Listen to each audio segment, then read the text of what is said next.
here is a guide I put in my resource library. So if you'd like access to the entire library, I'll have details in the notes. This one is on data analytics for the liberal arts. It's a little different. Most of the stuff I go after is more for the business perspective, but this one is for liberal arts students. So I went to a liberal arts school, and I definitely don't regret that I did that. It definitely took some more doing to get me into the world of data analytics, but I do think that it set me up very well.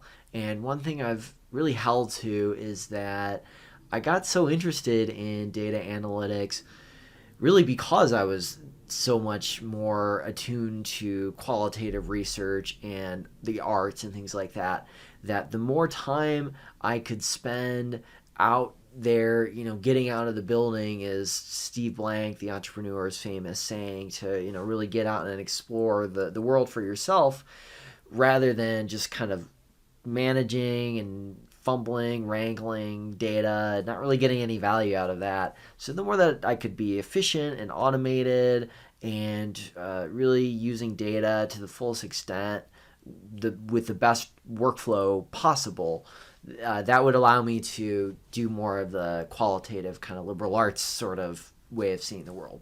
So anyway, this course, it's actually a 2-semester college sequence. So the idea here is that the first course is almost like a coding boot camp. So this is pretty typical, right? That liberal arts grads go out into the workforce and they're just not prepared for a job. And I think this is really unfortunate for them, obviously, but also for employers, because liberal arts students do have a lot to provide. They're just not shovel ready when it comes to the workforce. So what I want this course to do is really bridge that gap. So give students enough that they can have some value on day one at their organization. And over time, that liberal arts degree is really going to pay dividends in that ability to really make perspectives and create a unique voice of whatever business they're in. But you need some, hard quantitative skills to do that and to get there. So that's what this course does. So I've got the learning outcomes, the basic topics and things like that, how you would assess this knowledge.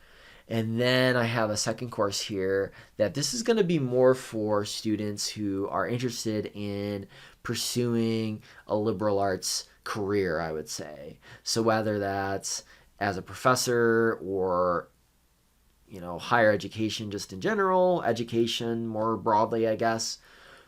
Where does data analytics fit in there? Well, a lot of the newer research tools are actually pretty computationally heavy for the liberal arts or the humanities, which a lot of people would never have thought of that, but it's true, right? So things like natural language processing and computer vision and all these fields that use data to analyze what would have been considered humanities kind of domains, right? Like images or literature.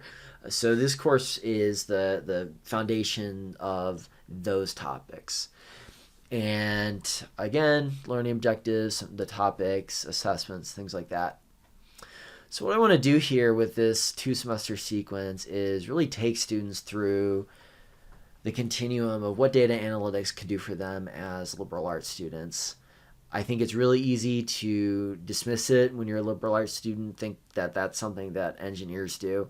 And then you go out into the work world, whether it's as a professor or as, just a data analyst or financial analyst or whatever, and you really wish that you had taken data a little more seriously. So what I want to do here is show the value of data analytics for the liberal arts. I think that this is something that universities are going to really need to be cognizant of, because there are so many sources of competition for education now. And if schools don't find a way for students to be ready to get a job when they walk out the door, I don't know how long they're going to be around. All that being said, I don't think the best way for them to do that is just to give up on some of these pursuits like the liberal arts. There are definitely valid reasons to be studying this stuff. not the least of which is long term, it does pay dividends for a student's career, in my opinion, and I think there's research to back that up. So take a look at this. If you're in a university or a college who is grappling with these topics, how to get liberal arts students prepared for a world of data, please don't hesitate to get in touch. You can use this guide. I will link to this. If you have questions about it, want to partner on providing any of that, let's do that. I hope that you can use this guide, and thanks for tuning in.